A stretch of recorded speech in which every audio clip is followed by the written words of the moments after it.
Welcome to Life in Business, the podcast for business owners ready to rewrite the rules and create a business and life you truly love. I'm Libby Langley, your host, business coach, Amazon bestselling author, and expert in helping you work less, earn more, and enjoy the journey. Each week, I share straight-talking strategies and honest insights to help you simplify, grow, and find more joy in your business. Here's this week's episode.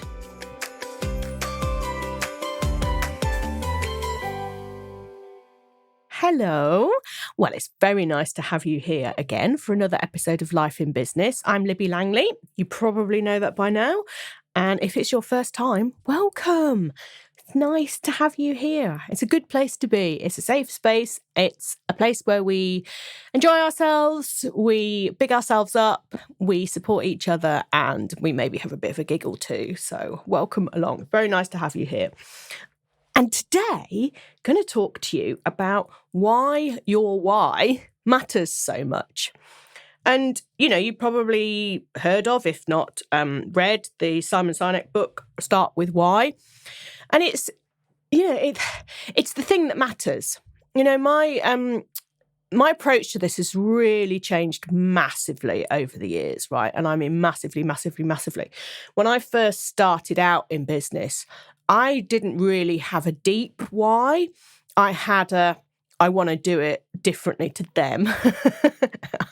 I just don't want to be miserable anymore, which is a why in itself, for sure. But it's not a kind of, this is why this really matters to me and this is why I want to change the world. It was very much about me.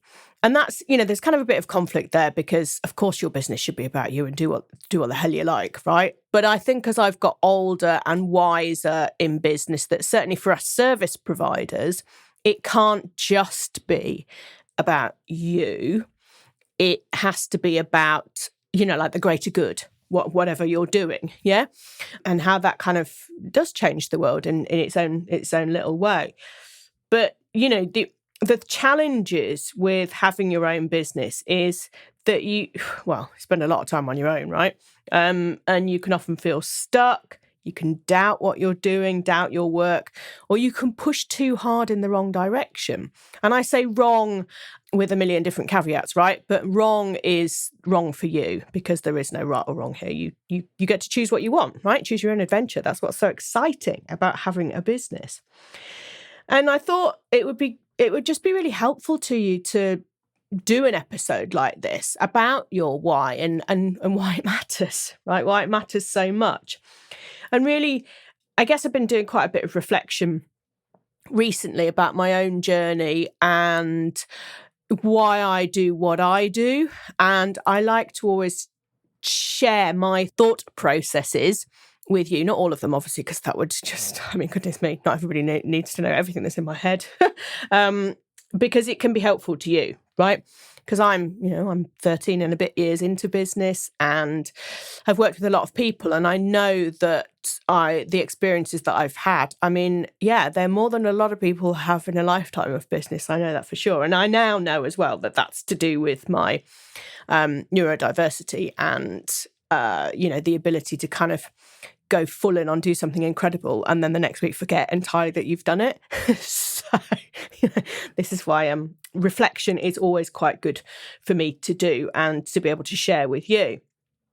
And certainly when I started, I worked in the public sector. I had a really good job, good management job, all the perks that come with working in the public sector, which is tons of holiday, really good pension, generous sick leave, all this stuff, lovely stuff that you get in the public sector.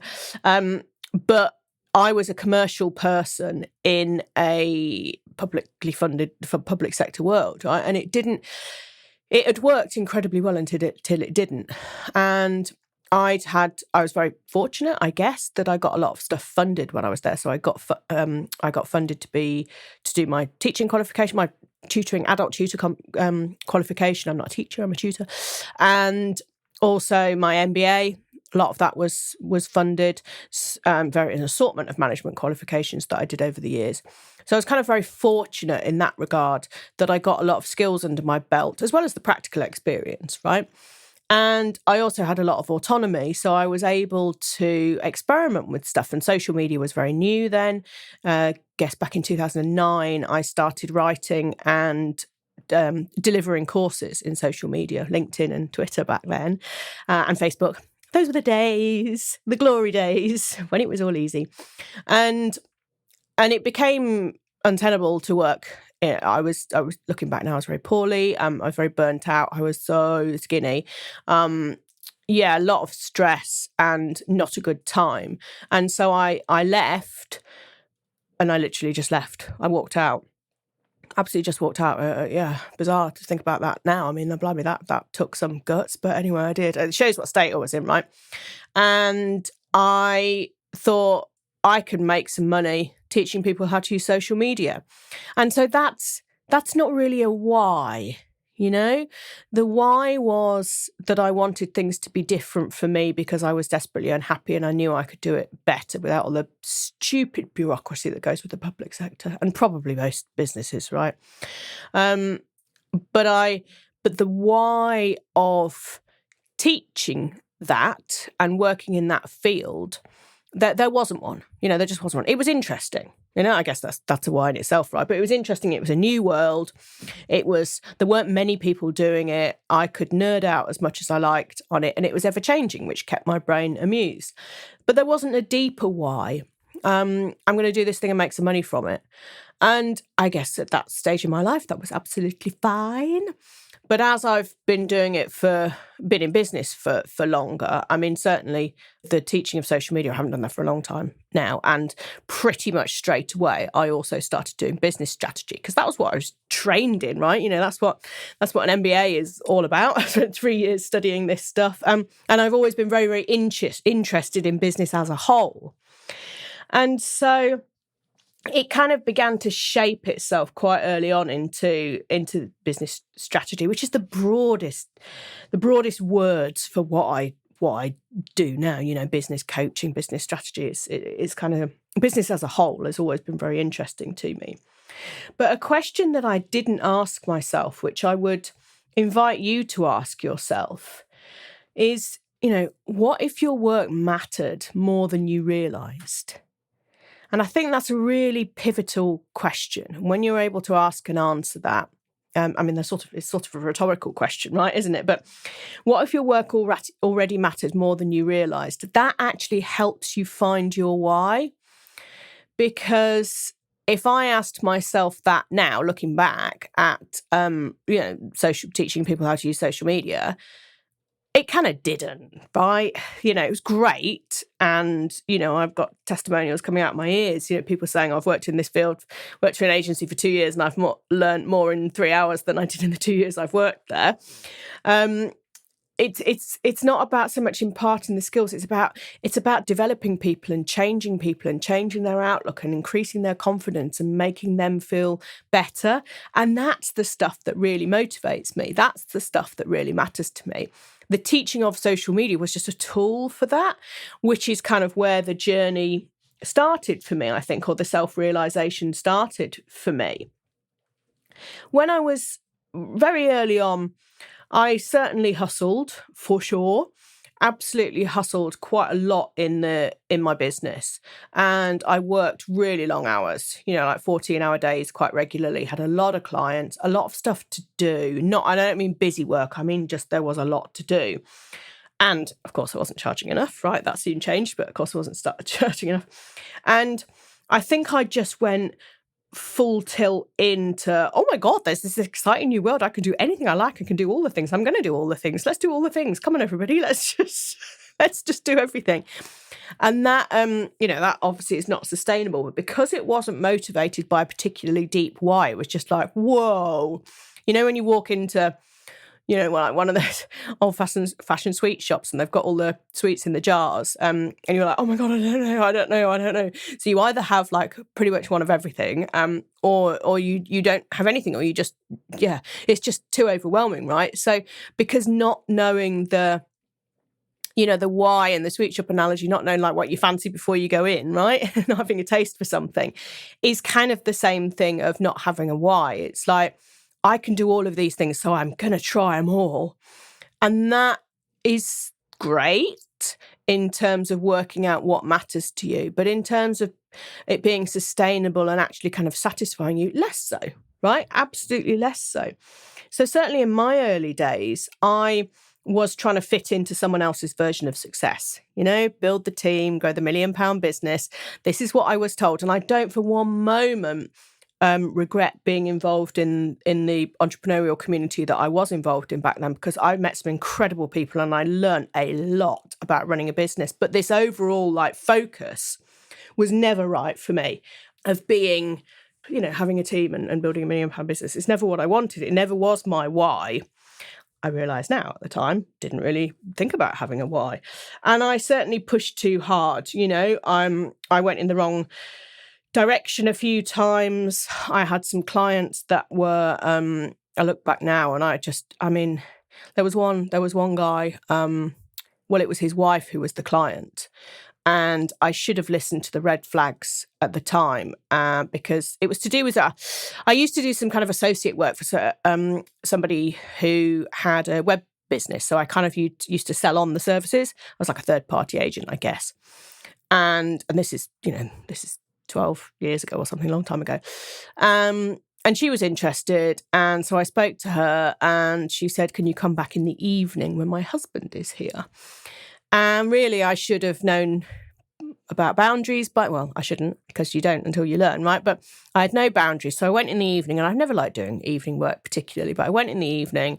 She wasn't really the decision maker. Her husband needed to make the decisions. Do you know what? Just so many red flags, right? So many red flags. But anyway, I went because hustle, hustle, hustle, And it was just, I was just uncomfortable with it. He wanted 2 websites for the price of 1, which I did say no to. And then there were all sorts of little amends and stuff. It was just an unpleasant relationship. I ended up dealing with him, not her, which is not what the agreement was. And it all came to a head one Saturday as I'd been into town and I was walking home through the park. And he called me and I answered, which, the days when I used to give my phone number to people. And it just really horrible, unpleasant, abusive situation about, I can't remember, honestly, I can't remember if it was a typo in something or something hadn't been changed and it was going to be changed the following week. A nothing thing, right? Something that needed fixing, but a nothing thing. And in the end, I got rid of them as clients. But it was, where you push too hard, these things really, I think that probably really scarred me, because I still remember, I can still visualise myself walking through the park and how upset I was afterwards. And it's a long, long time ago. And it really taught me a lesson about boundaries. But more importantly, looking back now, I didn't really have my why in place. I had this incredible business that was really successful with loads of clients and all of this. However, I didn't have my own personal motivation other than, build £1 million business, yeah, come on, let's go. And that's not, it's such an external validation of things rather than an internal. And the internal stuff is what makes all the difference. So that's something that I really want you to reflect on and kind of remember that it's what's inside that counts. It's what is inside you that counts. And it's what motivates you, not what anyone else says. Who cares what anyone else says, right? As long as you make the money that you need to make to keep the roof over you and whoever you're responsible for's head, that's kind of it, really. The outside world, you don't need to prove anything to the outside world at all. It doesn't matter, Your little business, oh my God, it's the best thing you've ever done, right? This terminology needs to change. There's no such thing as a little business. If it's the business that you want, then it's a bloody great business, right? That's, this is what the power of the why is. I guess that it took quite a long time for me to really think about what matters to me. And I was growing towards it, right? I was doing the stuff that really, really motivated me, I really cared about. But that wasn't my sole focus, because I also was doing quite a lot of corporate LinkedIn training, which is great, financially lucrative, and all the people who came on the programs and stuff, nice, interesting people and all that. But honestly, corporates, not my bag. I don't care. It was work I enjoyed, but it was job work, if that makes sense. It wasn't really heartfelt stuff. And what I started to realise, I think looking back now, I think I started to realise it, I don't think it was conscious at the time, was that the people I really enjoyed working with were the solopreneurs, solo business owners, very, very small business owners, because I knew that I could make a real difference to them and their lives with the work that I was doing. And I also realised that social media was not it. Social media is great, right? But it's a tool. But what I really liked was helping something click in someone's head. And even when I did the social media consultancy and that and training, it always started with, why are you doing this? Why does this matter to you? Who do you want to work with? And I didn't realise for years, right? I didn't realise that was the bit that I enjoyed. Yeah. So it's kind of funny, isn't it? How you look back and you can kind of see how things were forming, but you don't allow yourself to look at that side, or don't even know that there is that side to look at. Right? I kind of think it's quite interesting to look back and reflect. And the big shift for me was certainly in terms of the business not being right was 2015 when I went to the conference in the States. I'd been to an assortment of conferences in the States before then, but it's one particular one. And saying to my peers, yeah, business is amazing, but I'm not happy. And they said, you can change it. And I'm like, whoa, what now? Which is ridiculous because obviously that's what I would have said to anyone else. And so I did change it and I got rid of my team and I got rid of my office. And I've shared this story lots and lots of times. That's nearly 10 years ago now. 2015, crikey. Yeah, nearly 10 years ago. And it was, it was awful. It was a truly awful time, right? And I'd recently, or relatively recently before that, split up with my husband. I got divorced, so I'd given up my marriage. I'd given up my team and I was really alone then. And all of that was quite a lot to kind of think about, and to kind of deal with.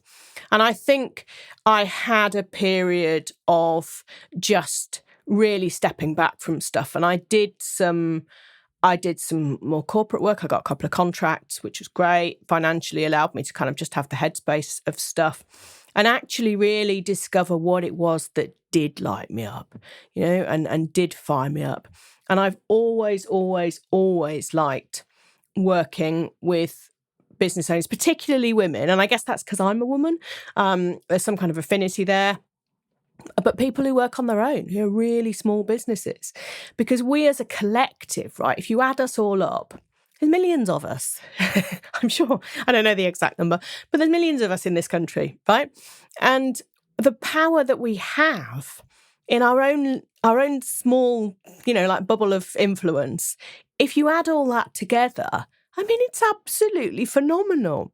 We've got more power by supporting each other and building each other up than there is in the biggest corporates. I honestly kind of think that. It's like a quiet wave, that comes rather than the big crashing power of a big multinational corporate, right? It's like each step changes the world in a tiny little way. And I find that so, so empowering. And that's the stuff I'm really, truly passionate about. And it is building people up, building women up, that to have businesses that bring you freedom, joy, and profit, right? It's not complicated. The thing that really drives me, the reason why, it's not a complicated reason, and it arguably sounds a bit of a cliched reason, but it really, really matters to me, this. And one thing I've been reflecting on and trying to work out is that why does this why matter to me so much, right? And I think I probably know the answer. I think it's because of always knowing that I was a bit different, and I guess this is my autism and ADHD, always knowing I was a bit different, always kind of having all these ideas, but like being squashed because you've got to perform well in your exams and then you've got to go to university, all this. You've got to have a job that lasts forever and you've got to have a good pension and all this bollocks, right? And, that feeling like squashed, feeling dampened, feeling like there's more, but I don't know how to access this more, and never having a role model in my life until I started my business and I met, the people in this entrepreneurial community, and I'm like, whoa, this stuff's possible. But never having that and doing jobs that I was extremely good at and I excelled at and I got promoted in, but always kind of feeling like a misfit, right? Kind of feeling like there was a lot of stuff I just didn't care about and was stupid and pointless and all of this. Good reason I work for myself now. But that to me is a real motivator and is a real driver. And I am so passionate about people rewriting the rules of business and doing it in the way that they want to. And it's not about money, right? Money matters. I mean, flipping out, we all want, we all want nice things. We all want nice holidays. We all want all the stuff, right? But that's not the motivator. The motivator is, look how much better the world is because of what I've done. And when clients say things to me, my Confidence to Grow clients, my program that I've been running for coming up for 12 months now and will continue to run because it's epic. People saying, I know that I can reclaim this. I know that I can reclaim my business. It's not being done to me. I can shape it. And having people say things like that and say, everything is clearer to me. I can move forward. I can make the choice. To me, that's like that's the absolute best feeling in the world.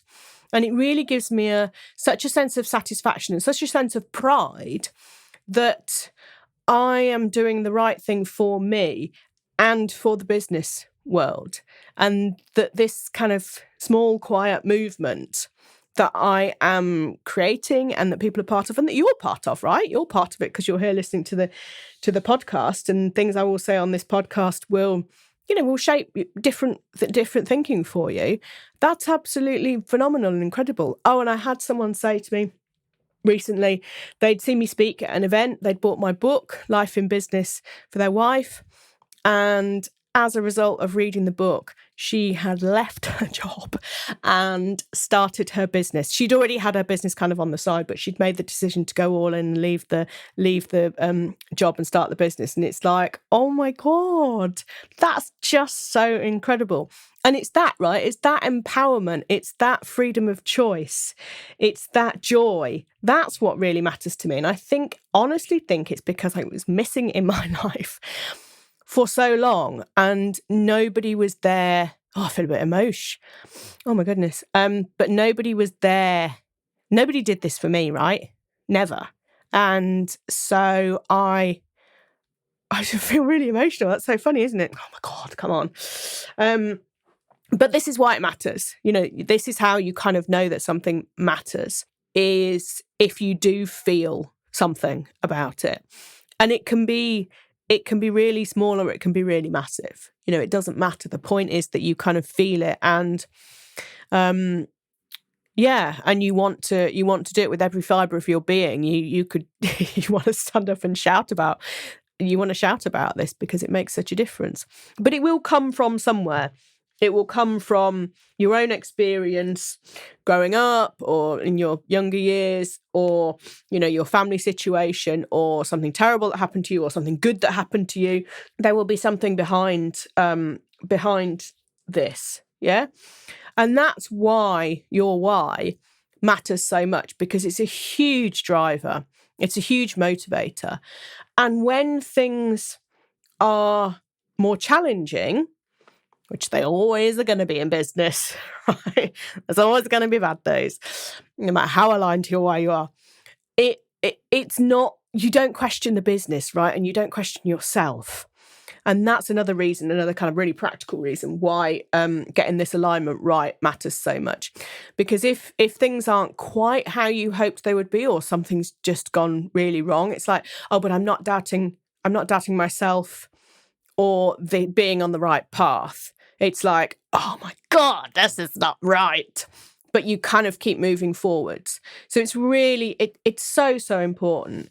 And absolutely this is the stuff that I talk about over and over and over again. And it's the thing in my Confidence to Grow program that, that we talk about and we work on a lot, week in, week out, month after month after month, because it's quite hard to kind of do and kind of achieve. I mean, certainly I can articulate it reasonably well, certainly to the point of it making myself feel a bit emotional about it.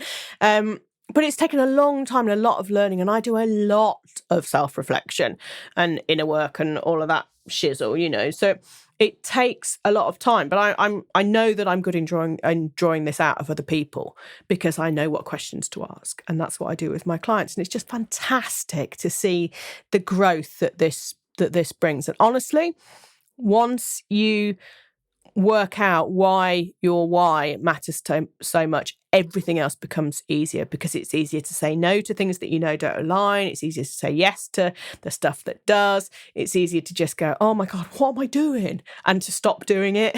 It makes the to-do list shorter because you're much more focused. And it already kind of matters more than you realize. And what's important is that the way you show up will always ripple out further than you think. So once you've got, once you really understand this, then everybody kind of understands it, even if it's never spoken or articulated, right? You kind of radiate it like a beautiful golden light out into the world. And that's glorious. That's absolutely glorious. So this has been important for you. This has been well worth you listening to. And I would like to know what your why is. Tell me, feed it back to me, message me on Instagram or LinkedIn, or send me an email and tell me. Put it down, even in, really badly articulated half sentences is better than something that's beautifully crafted, right? It's like, tell me what your why is and tell me why it matters so much. I would love to hear that. Really would. So, thank you for joining me again today. It's been super. I'm going to see you next week and sending you lots and lots and lots of love. See ya. Thank you for listening to Life in Business. Please make sure that you subscribe or follow so you don't miss any future episodes. And if you enjoyed today's show, please leave a review, as it helps others to find the podcast and spread the word that there's an easier way to do business. If you want to chat with me about today's episode or suggest a topic for the future, I would love to hear from you. You can find me on Instagram @Libby Langley. See you next week.